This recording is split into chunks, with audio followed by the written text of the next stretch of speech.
वो 600 वर्ष पहले ज्ञान इन महापुरुषों को दिया था। उस समय ये कहा था कि धर्मदास प्रथम चरण जो था, जो परमात्मा सहस्री आए थे और मगर स्थान से सहस्री चले गए थे।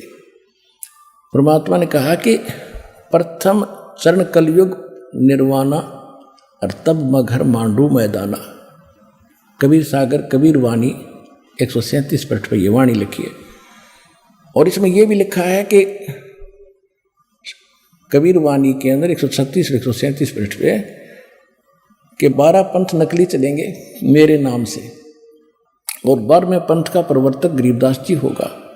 उसके द्वारा मैं अपनी महिमा की वाणी पुनः प्रकट करवाऊंगा। उस वाणी को कोई समझ नहीं सकेगा, ना गरीबदासी समझ सकेंगे, ना कबीर पंथी समझ सकेंगे। उस पंथ में मैं ही आऊँगा, फिर गरीबदास वाले पंथ में, फिर सब पंथों को मिटाकर एक पंथ चलाऊंगा।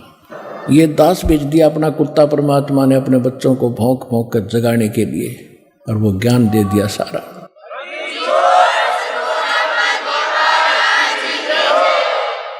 तो ये प्रथम चरण वो था कलयुग का। और फिर बिचली पीढ़ी बता दी कि एक बार काल का और परमात्मा का संवाद हुआ था। काल ने कहा था आप कहाँ जा रहे हो। पहले तो बकवास करी थी, तो भगवान के सामने इसकी पार नहीं बसाई, तो इसने फिर फरियाद करी थी कि परमात्मा कहाँ जा रहे हो, कि मैं नीचे जाऊंगा और तेरी पोल खोलूंगा, सब्जियों को बताऊंगा तू भगवान नहीं है, तू काल है, तू कपटी है, या छुपा बैठा है, तेरा किसी को मालूम नहीं, तेरा भेद बताऊंगा और सत्य भक्ति दूंगा जो मेरे को मालिक ने दी है। परमात्मा अपने को छुपा कर यहाँ लीला कर रहे थे। यदि उस काल को पता चल जाए स्वयं भगवान खड़े हैं तो कलेजा फट जाता, उसका हार्ट अटैक हो जाता। तो इसलिए मालिक छुप कर आए, अपना भेद छुपा कर अपने आप को एक दास बताए कर यहाँ लीला करे हमारे लिए। तो उसने कहा कि आप क्या क्या करोगे, कैसे करूँगा, एक सतनाम दूंगा और सबको पार कर दूंगा। सब यहाँ से तेने क्या हाल कर रखा है, इनका हाहाकार मचा हुआ है। तो फिर इसने विनय की थी कि 3 युगों में जीव ना ले जाना भगवान, 4थे युग में कितने ले जाना। परमात्मा को मालूम था कि सतयुग त्रेता द्वापर में ये दुखी नहीं होंगे, और जब तक ये दुखी नहीं होंगे इतना मुझे पहचानेंगे नहीं। जैसे दास पूजा कर रहा था रामकृष्ण बाबा श्याम जी हनुमान जी की, और घर में सुख हुआ, पढ़ा, नौकरी लग गया, ब्याह हुआ, बेटा बेटी हुई, सारे सुख हो गए। और हम सोचा करते थे श्याम जी दे रहा है, कभी हनुमान जी कृपा कर रहे हैं, कभी विष्णु जी कृपा कर रहे हैं, अरे मिल रहा था प्रारब्ध। तो परमात्मा ने ये बताया कि जब तक तुम किसी की पूजा करते रहो, तुम्हारे पुण्य चलते हैं, तो भगवान आपको सुख देता ही रहेगा, चाहे उसको गाली देते रहो। और जब पुण्य समाप्त होंगे, जब देखना जिन पूजाओं को तुम कर रहे हो वो कोई भी कुछ भी साथ आपको नहीं दे पाएगी। तो सतयुग त्रेता द्वापर में इनके पुण्य चलते हैं, और ये किसी की भी पूजा करते सुखी नजर आते हैं। इसलिए भगवान की यथार्थ ज्ञान को स्वीकार कोई करने वाला था ही नहीं। इसलिए परमात्मा ने काल को कह दिया ठीक है तथास्तु। 4थे युग में फिर काल बोला ऐसे कर दूंगा इनको, ये भक्ति योग नहीं छोड़ूंगा, विकारी बना दूंगा, पत्थर पूजन पे लगा दूंगा, तीर्थ बनवा दूंगा, और इनकी ऐसी बुद्धि भ्रष्ट कर दूंगा, तेरा ज्ञान नहीं सुनेंगे। इसने दूसरी बात ये कही थी कि परमात्मा ने कहा था 4था युग जब कलयुग आवेगा तब मैं अपना एक दास बेचूंगा। परमात्मा छुपकर ही बोलते हैं। तो इसने एक प्रार्थना की थी कि भगवान कलयुग में पहले मेरे दूत चले जा प्रचारक, उसके बाद अपने भेजना। परमात्मा बोला तथास्तु भाई, चलिए अभी तेरी मान ली। उसने चतुरता तो यह करी थी कि सब नहीं सा कंडम करवा दूंगा, झूठे पंथ बना के, नकली पंथ चला के, ये हजूर साहेब और फलाना साहेब क्या करेंगे, कख इनके पास नहीं, तो सारे भक्तिहीन होकर मेरे मुख मांगेंगे। परमात्मा को मालूम था कि पहले अगर इसके दूत नहीं जाएंगे तो फिर हम बिनता कैसे बताएंगे। परमात्मा बोले तथास्तु। अब आप देख रहे हो आज तक के जितने ऋषियों ने जो अनुभव बताया वो पुराणों में विद्यमान है। आज तक के जितने पंथ चल रहे हैं, आचार्य शंकराचार्य, इनका ज्ञान आपके पास है। ये राम और कृष्ण तीनों देवताओं, ब्रह्मा विष्णु महेश की पूजा बताते हैं, इनको फाइनल मानते हैं। और ये जितने निरंकारी पंथ या और जैसे हिंदू धर्म में चल रहे हैं ये, और या राधा स्वामी पंथ से निकली हुई सच्चा सौदा सिरसा वाले पंथ, ये क्या गान बता रहे हैं, ये सतलोक की महिमा गाते हैं। तो मालिक को मालूम था कि मेरा दास बाद में जाएगा, और ये अपना अनुभव बना बनू कर इनकी पुस्तकें छप चुकी होंगी, फाइनल हो चुका होगा, फिर वो बोल नहीं सकते कि हम ये ज्ञान नहीं देते, हम ये नाम नहीं देते। मेरा दास जाएगा, इनकी पोल खोलेगा, ऐसा इंस्ट्रूमेंट दूंगा उस दास को बना करके।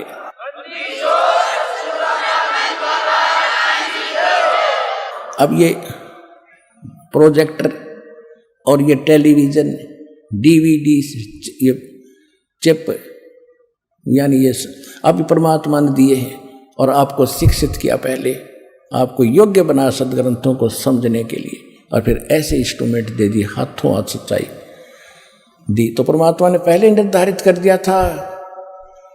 धर्मदास जी ने कहा था कि भगवान आप तो कह रहे हो कि कलयुग के मैं पार करूंगा, कन्या गणों को पार करूंगा, ये अब तो कलयुग का अच्छा समय चल रहा है, अब भी आपकी कोई नहीं मान रहा। सन 1398 से 1518 के बीच की बातें धर्मदास जी कर रहे हैं। परमात्मा ने कहा कि कलयुग बीतता है 5500 बात, कहते हैं चौथा युग जब कलयुग आई, तब हम अपना अंश पठाई। काल फंद छूटे नर लोई, सकल सृष्टि परवानिक होई। धर्मदास जी को भगवान बता रहे थे कि चौथा युग जब कलयुग आओगा, मैंने उससे कहा था काल से, और सारी सृष्टि नाम लेगी और काल का फंद छूटेगा। फिर धर्मदास जी ने यह प्रश्न किया था, भगवान ये कैसी बात बनेगी? तो कहा था घर घर देखो बोध विचारा, सतनाम सब ठोर उचारा। कलयुग बीते 5500 पाचा, तब ये वचन मेरा होगा साचा। कलयुग बीत जावे जब एता, सकल प्राणी परम पुरुष पद चेता।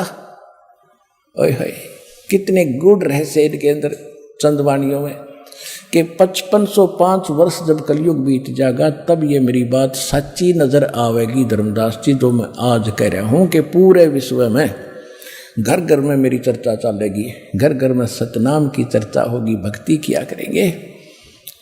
और जब 5505 कलयुग बीत जाएगा ना, जब ये मेरी बात सत्य साबित होगी, उससे पहले तक मुझे मूर्ख समझेंगे कि वैसे बकवास कर रखी है। सारी सृष्टि उस परम पुरुष पद चेता, गीता अध्याय नंबर 15 के श्लोक नंबर 4 में जिसके विषय में कहा है कि तत्वदर्शी संत की प्राप्ति के उपरांत परमेश्वर के उस परम पद की खोज करनी चाहिए, जहां जाने के बाद साधक फिर लौटकर कभी संसार में नहीं आते, और केवल उसी की पूजा करो, वो परम पद। अब यहां बताया है कि कलयुग बीतता 5500 पाचा, तब ये वचन मेरा होगा साचा। कलयुग बीत जावे जब एता, जब कलयुग इतना यानी 5505 बीत जाएगा, सकल प्राणी, सकल जीव जो मनुष्य शरीरधारी है, और परम पुरुष पद चेता, परम पुरुष उस परम अक्षर ब्रह्म पूर्ण परमात्मा के उस परम पद के चेता माने जानकार होंगे, जहां जाने के बाद साधक फिर लौट कर कभी संसार में नहीं आते।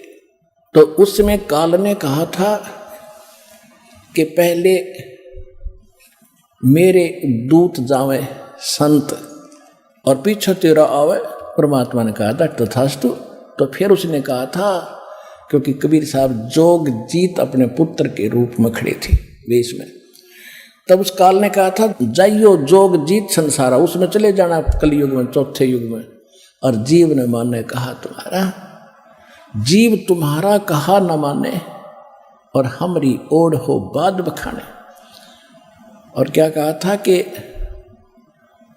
तीर्थ व्रत और धाम बनाऊं, या विद जीवों को भरमाऊं, और अनेक पंथ चलाऊं, या विद जीवों को भरमाऊं।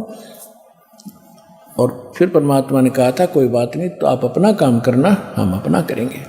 तो आज आप देख रहे हो काल ने भी कसर नहीं छोड़ रखी। अभी कुछ दिनों में कितने पंथ चल गए। ये राधा स्वामी पंथ जैसे काबली की करोगी तो कितना उगेगा, क्योंकि अंग उग गया करे, घटिया चीज होती है जिसकी कति जरूरत ना।